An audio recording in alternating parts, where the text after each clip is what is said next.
a great result today and an incredible match. Just, I guess, give us your immediate thoughts after that that match, please. Well, it's hard to have any logical thoughts because for sure, it was really intense and on a really high level. And I was, in a huge trouble in the third set, but I managed somehow to win this match, which is kind of abstract, but I'm glad that I didn't give up. Iga, congrats for today. Thank you. What was going on through your mind from 5-2 down in that third set? Because I know you always believe you can win, but when you're back on the wall like this, what was the thought process?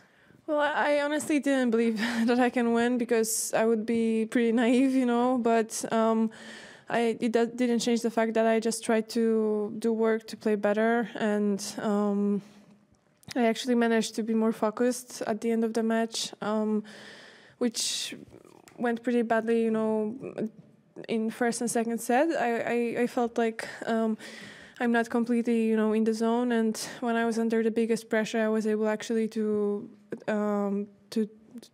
switch that, and maybe that made the difference. But honestly, when it's so tight, it's just, I don't know. It's not like I have influence on everything, but for sure, if I didn't give up, I just, increased my chances, and I tried to just play better as I would, if I would be practicing, or if I would be, I don't know, 4-5 and not 2-5. So yeah. Good. Okay. James Gray. Iga, hi.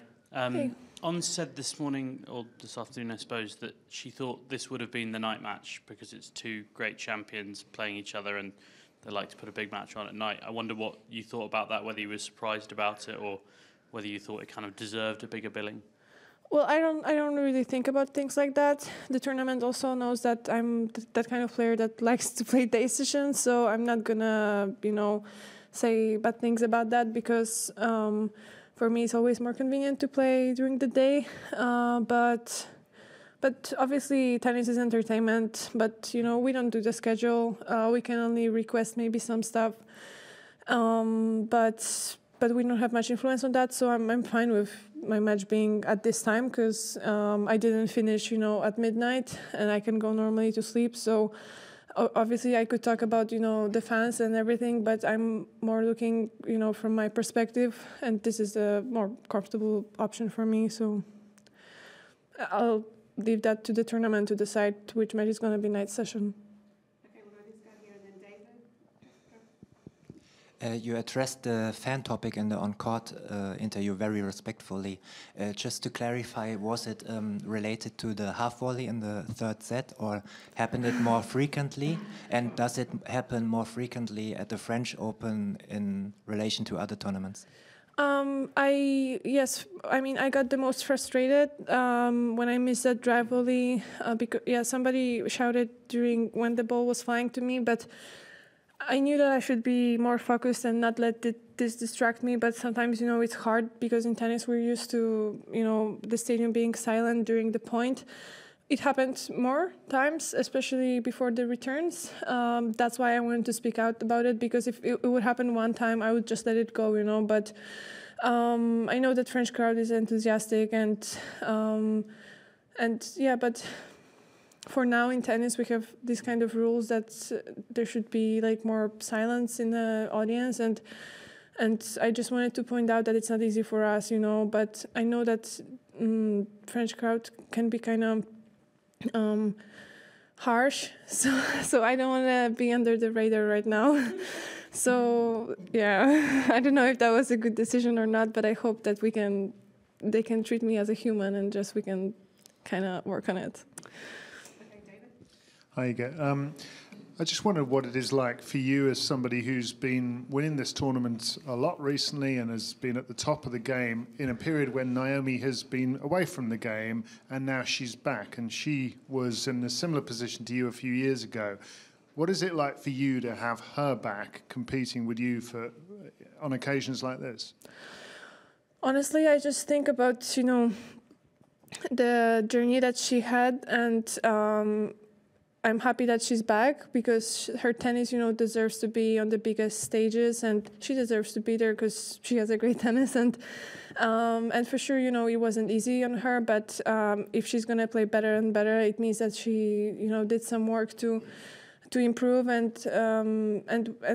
that's why I think in sports, it's pretty fair when you're working hard.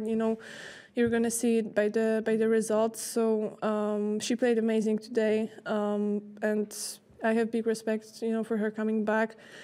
Also because of the things that she, always struggled with, but also another thing, she's a mother, and I guess, I've never been in such a situation, but I guess it must be hard to combine these two things and come back after maternity leave. So yeah,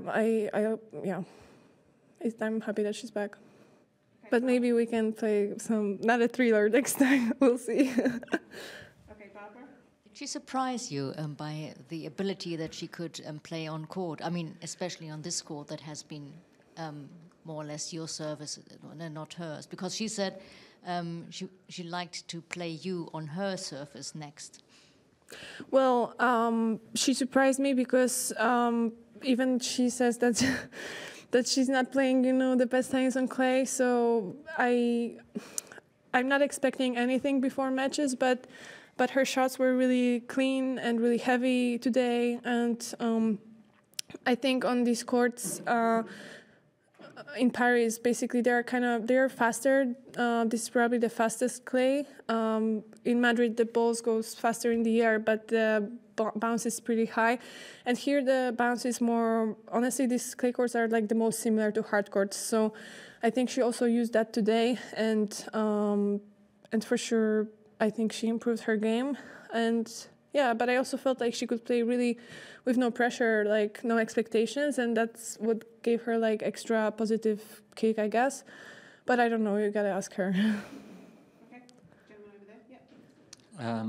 Hi, Iga. You had a similar situation in Australia where you won a very tough match in the second round and then you lost in the next round. I'm just wondering how you would sort of compare this experience and what you might have learnt from Australia to take into the rest of this tournament. Well, I'm not comparing it because I don't want to find any patterns that are, not really necessary. But I think my game can get better here. And in Australia, it's harder for me to improve during the tournament because of the surface, actually. So I'm not expecting anything. And from now on, I'm just going to try to, focus on my tennis and whatever. Even if I'm going to lose, I almost lost today, so I'm happy that I'm here anyway. Okay, we'll do a couple more in English. Anyone? Okay, yeah, Aki, yeah. Hi, congratulations. Thank you. Many things had happened during the match, especially in the third set. Of course, you came back from that 4-1 down and saved the match point. But if you name the most important point or game, which one would it be?